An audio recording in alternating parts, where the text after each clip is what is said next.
Guys, it's Unidentified Fool here, and today I'm bringing in my first ever review, WWE All-Stars.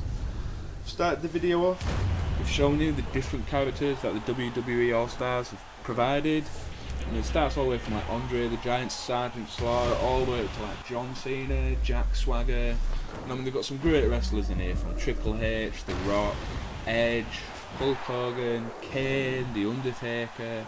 There's a lot of different characters in here, all the way through wrestling, from like the 1970s all the way up to 2011.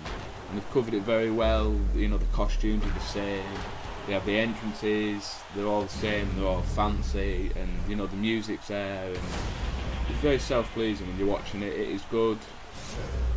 You know what I mean? Here it's showing their different finishing moves, and as you can tell from the graphics straight away, it is cartoony and the finishing moves are quite over-exaggerated, but I think it is quite self-pleasing in itself.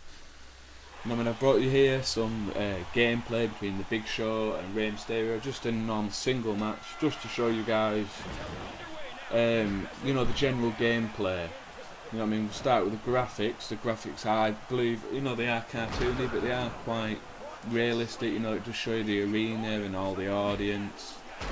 You know what I mean? The characters have been generally beefed up, but they do look good. I think, you know, from a design graphics sort of way, even though it's cartoony, and I'm not usually into quite cartoony games, I do think it is. You know what I mean? Overall, you know what I mean? It's quite a good game, and it's, you know what I mean, the graphics are good. In terms of controls, you know what I mean, the controls are quite simple. You know what I mean, you don't grapple with the like the R stick like you do in some other games. It's, you grapple with circle or X, and you just press different buttons for different moves.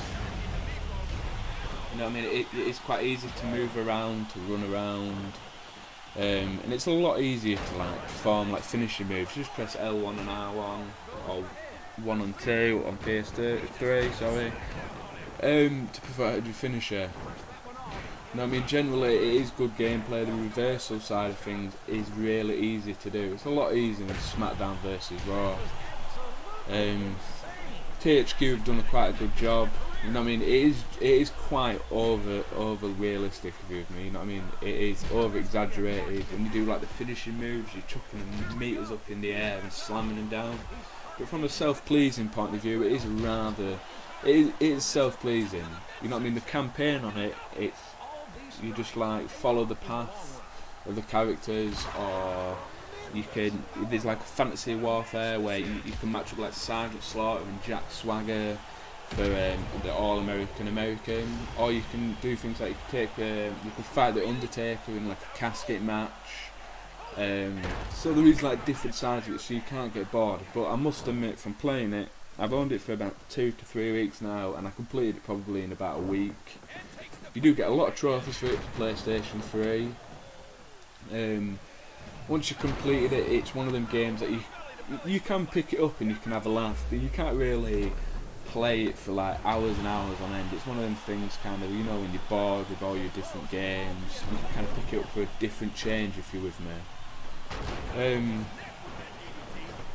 It is, in general, in the game, I'd probably give it about 8 out of 10. I do think it is a lot better than SmackDown versus Raw. The gameplay is a lot easier, the graphics, I think, it's more of a self-pleasing game than SmackDown versus Raw. I'd say they're trying to be more realistic, but if you want to play like a campaign, SmackDown vs Raw probably is better, but in terms of gameplay, for fun and enjoyment out of the game, I would say WWE All-Stars is a good game to go out there and buy, so that you can have a laugh playing. You can use all the different wrestlers that WWE All-Stars provides. You can get like weapons from under the ring and stuff. You know what I mean? It does bring a lot of different. There isn't a ladder match in it, but there is cage, there's casket match, there's tag matches. You can have triple threat, elimination. There is no WrestleMania on it, so you can't throw them out of the ring or anything. You know what I mean? I'm not a wrestling fan really. You know what I mean? I've always liked playing wrestling games, and when I was a kid, I used to watch wrestling, but now you know what I mean, I do like to have a general play on a wrestling game, but I don't really follow wrestling. So, but, you know what I mean, when I was a kid I used to love The Rock, and it's got The Rock in it, and you could do like the Rock Slam, the People's Elbow, and with like Kane, you could do the Choke Slam. And the finishing moves are great, they're spectacular, you know, they've got lots of different colours. You could do the other signature moves as well, so you can't just do like the Rock Slam, you could do the People's Elbow, with like Kane you could do the Choke Slam or the Tombstone. So I do believe THQ have done a good job in covering, you know what I mean, all the wrestlers and the costumes and the entrances rather well. And overall, I'd probably give this game an 8 out of 10. You know what I mean? I picked it up for about £12 in England, and I thought, you know what I mean, for that, it, you know what I mean, for the game, for self-pleasing reasons, it kind of worked out rather well. So yeah, that's what I identified for, bringing my first